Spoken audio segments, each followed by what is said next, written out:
Hey, what's up guys? Kalamazi here, and with Crucible of Storms releasing in roughly a week and a half, I thought it would be a good time to discuss some of the Cloth caster loot in the raid.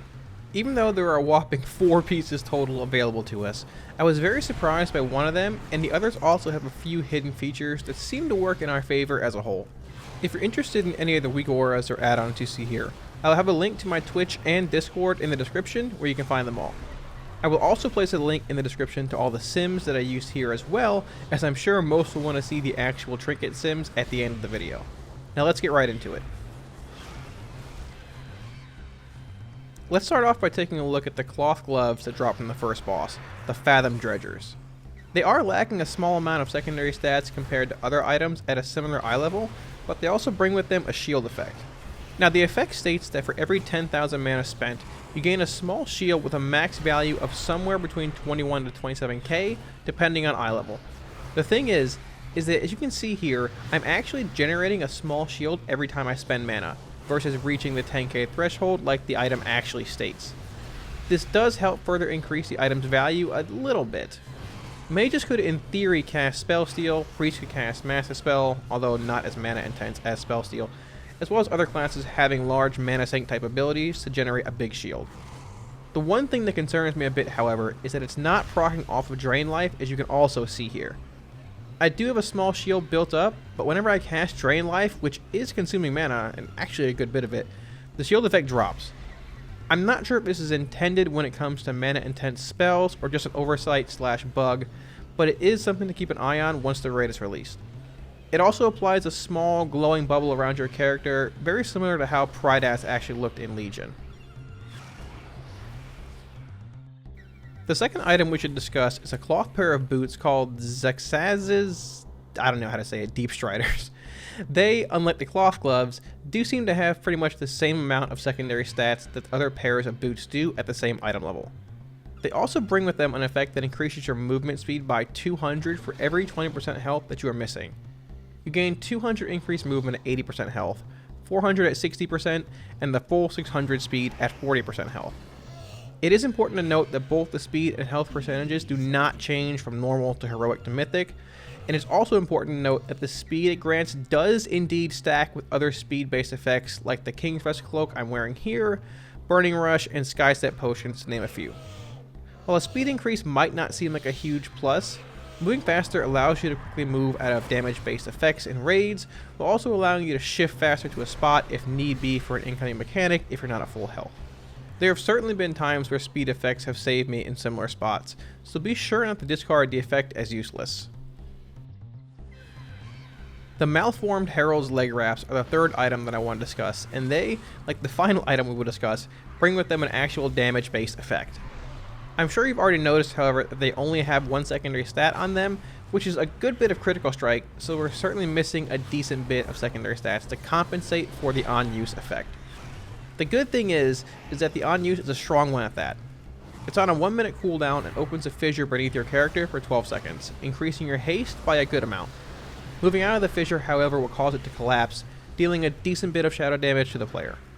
It is worth noting if you're still in the fissure upon expiration, it does not deal any damage. Being on a 1 minute CD means that you will have this effect to stack with pretty much every other minute base cooldown, whether it's a 1, 2, 3, or even 4 minute actual cooldown. Having such a short CD also means that it can and will often line up well with ad spawning or priority burst windows on certain fights, which adds even more value to the item as a whole. In theory, you can suffer a bit from movement while using the item in a similar fashion to Galecolor's boon, but even on heavy movement fights such as Jaina or Stormwall Blockade, you can typically find points in the fight where you're stationary for 12 or so seconds. These pants are currently simming a good bit higher than my crafted tailoring pair at an equal eye level, but I would run your own personal sim to see where they're currently sitting for you. There's still time for effect tuning, but in their current form, they certainly seem like a great pickup. The final item I want to talk about is the trinket from the final boss, and it's called Harbinger's Inscrutable Will.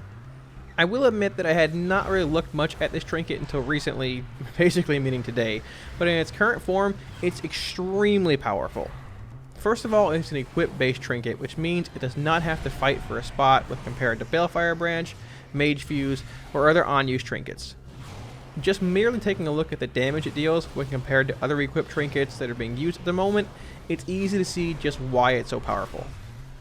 The only downside to Harbingers is that you do need to dodge the fragmented spears to come back at you, or you're silenced for 1.5 seconds. The spears are random in number from what I can see, and also do not have a set pattern, and some are much easier to dodge than others. A 410 music box is dealing roughly 4500 damage when it procs, and a 410 vessel is dealing about 6k.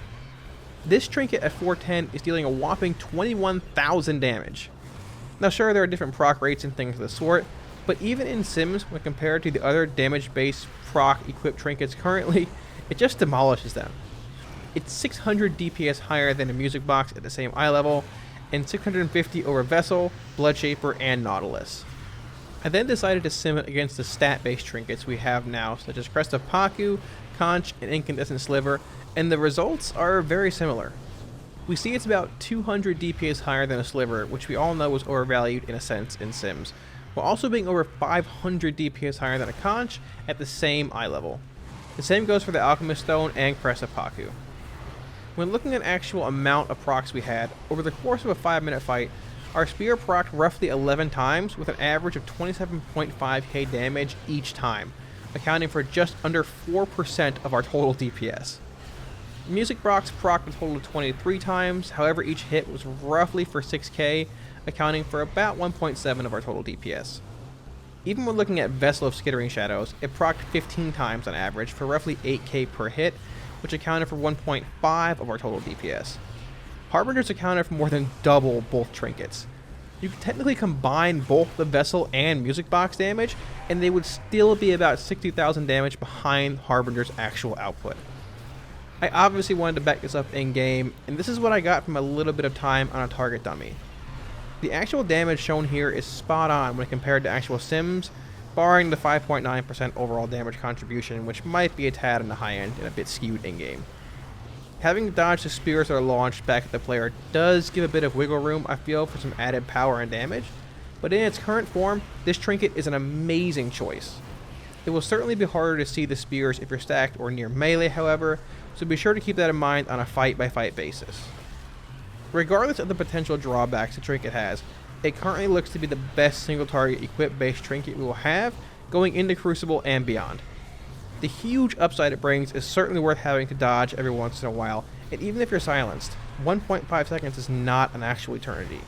With there being only 2 actual items on the Cloth Caster loot table for each boss, looting or coining a trinket should be pretty simple as well as a high priority, unless you actually have my luck. Thanks for watching, guys. I hope this gave you all a better understanding of how Cloth Caster loot is looking in Crucible of Storms and beyond. I truly did not expect the trinket to be as powerful as it currently is, but will admit that I had not spent much time actually looking at gear until today, so I guess I'm back to saving coins once again. Let me know what you thought of it and the other gearing options in the comments below. If you have any questions, feel free to leave them there, and I'll be sure to get back to you. If you guys want to see more WoW content and help support the channel, smash those like, share, and subscribe buttons, as your support really helps. Thanks, guys, and I'll see y'all again soon. Peace.